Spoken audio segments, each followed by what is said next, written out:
Hi YouTubers, this is Learn English Word by Word.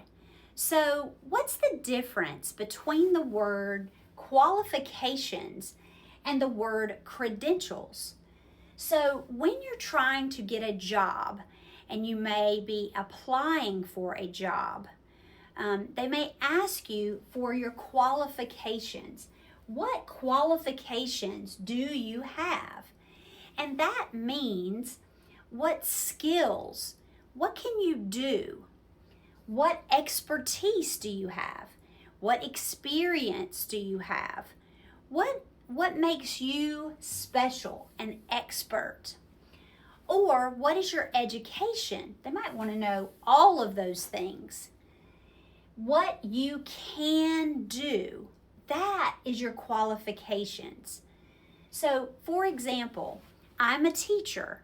So what are my skills? I can communicate well.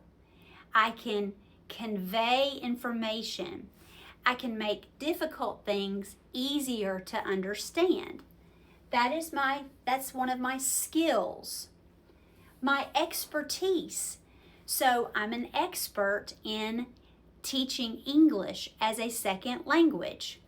I also have a lot of experience.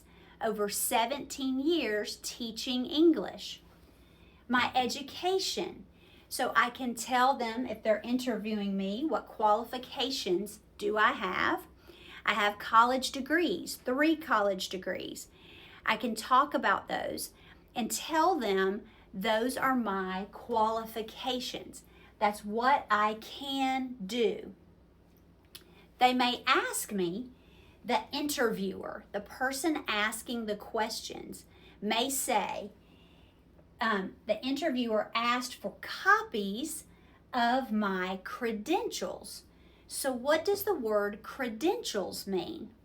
That means the documents or the proof of your qualifications.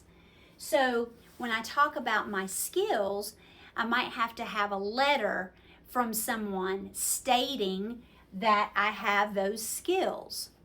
My expertise, proof of my experience teaching.